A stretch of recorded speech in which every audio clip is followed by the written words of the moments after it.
Hello friends, welcome to home cooking A to Z. ఈరోజు మనం ఇంట్లోనే మెజర్మెంట్స్ కప్స్ లేకుండా చాక్లెట్ కేక్ని ఎలా ప్రిపేర్ చేసుకోవాలో చూద్దాం ఫ్రెండ్స్.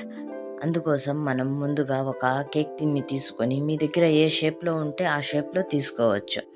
దాన్ని ఆయిల్తో గ్రీస్ చేసి బటర్ పేపర్ ఉంచి పక్కన పెట్టుకోవాలి. దాని తర్వాత ఒక మిక్సీ జార్ తీసుకొని అందులో 2 గుడ్లని బ్రేక్ చేసి వేసి అందులో ఒక టీ గ్లాస్ అంతా చక్కెరని వేసుకోవాలి. ఒక టీ గ్లాస్ చక్కెర అంటే అరకప్పుకి సమానం అవుతుంది. దాని తర్వాత మన ఇంట్లో ఉన్న ఆయిల్ చెంచాతో మనం 4 చెంచాల ఆయిల్ వేసుకొని వీటన్నిటిని బాగా మిక్సీ పట్టుకోవాలి. ఇప్పుడు ప్రీహీట్ కోసం ఒక దబర తీసుకొని అందులో సాల్ట్ వేసుకొని ఇలాగా జాలీ ర్యాక్ని పెట్టుకోవాలి. దీన్ని 10 మినిట్స్ వరకు ప్రీహీట్ చేసుకోవాలి. ఇప్పుడు ఒక మిక్సింగ్ బౌల్ తీసుకొని అందులో మనం మిక్సీ పట్టుకున్న మిశ్రమాన్ని వేసుకోవాలి. మన దగ్గర ఇలాగా టీ గ్లాసులు ఉంటాయి, చిన్నది పెద్దది. అందులో నేను చిన్న టీ గ్లాస్ని యూజ్ చేస్తున్నాను. 1 కప్ మైదాని టీ గ్లాస్లో వేస్తే ఎంత మెజర్మెంట్ వస్తుందో మీకు తెలియాలని నేను ఇలా చేస్తున్నాను.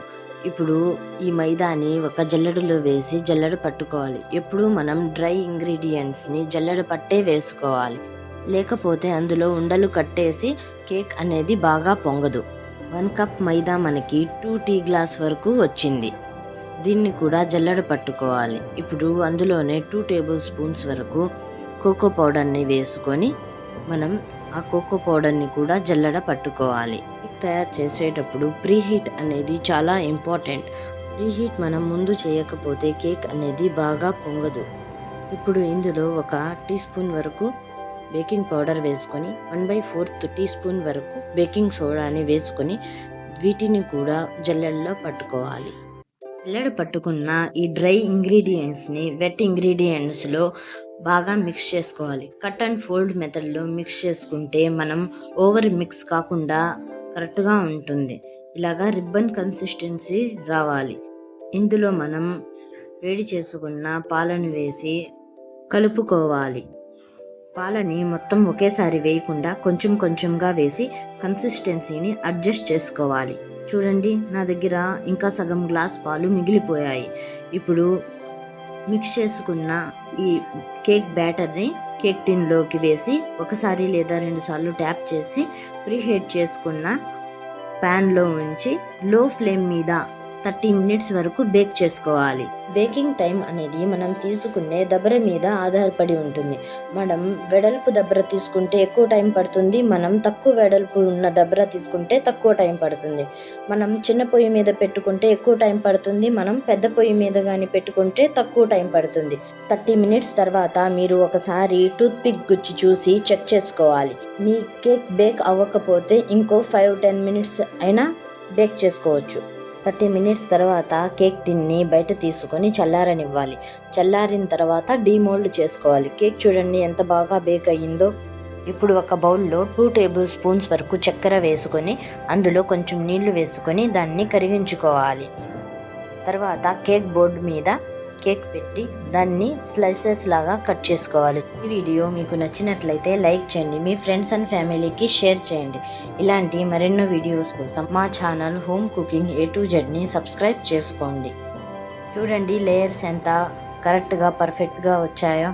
ఇప్పుడు కేక్ బోర్డ్ని క్లీన్ చేసుకొని విప్పింగ్ క్రీమ్ని కేక్ బోర్డ్ మీద కొంచెం అప్లై చేసుకుందాం. దీనివల్ల మన కేక్ అనేది కదలకుండా ఒకే చోట స్టిఫ్గా ఉంటుంది. ఇప్పుడు మనం ముందుగానే తయారు చేసి పెట్టుకున్న షుగర్ సిరప్ని లేయర్స్ మీద ఇలా స్ప్రెడ్ చేసుకోవాలి. దాని తర్వాత విప్పింగ్ క్రీమ్ వేసి దాన్ని కూడా లేయర్స్ మీద బాగా స్ప్రెడ్ చేసుకోవాలి. దీని తర్వాత సెకండ్ లేయర్ని నేను మధ్యలో పెట్టుకున్నాను. దాని మీద కూడా షుగర్ సిరప్ని వేసి విప్పింగ్ క్రీమ్ని స్ప్రెడ్ చేసుకున్నాను. ఇదే విధంగా లాస్ట్ లేయర్ని కూడా మనం కేక్ మీద పెట్టుకొని దాని మీద కూడా షుగర్ సిరప్ని అప్లై చేసి విప్పింగ్ క్రీమ్ని అప్లై చేసుకోవాలి. ఇలా చేసిన తర్వాత మనం లైట్గా క్రమ్ కోటింగ్ చేసుకోవాలి. క్రమ్ కోటింగ్ చేసిన తర్వాత కేక్ని 10 మినిట్స్ లేదా హాఫ్ అన్ అవర్ వరకు ఫ్రిడ్జ్లో పెట్టుకుంటే అది బాగా సెట్ అవుతుంది. మనం సెకండ్ లేయర్ని మధ్యలో పెట్టుకోవడం వల్ల మనకి టాప్ లేయర్ అనేది ఫినిషింగ్ బాగా వస్తుంది. నేను కట్ చేసిన లేయర్ని నేను ఇందులో యాడ్ చేయలేదు. మీకు కావాల్సి ఉంటే మీరు సెకండ్ లేయర్గా లేదా థర్డ్ లేయర్గా యాడ్ చేసుకోవచ్చు.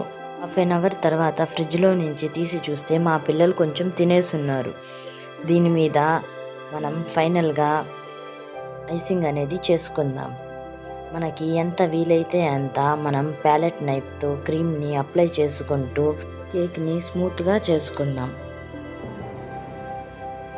మధ్య మధ్యలో ప్యాలెట్ నైఫ్ని క్లాత్తో తుడుచుకుంటూ ఉంటే మనకి స్మూత్గా వస్తుంది.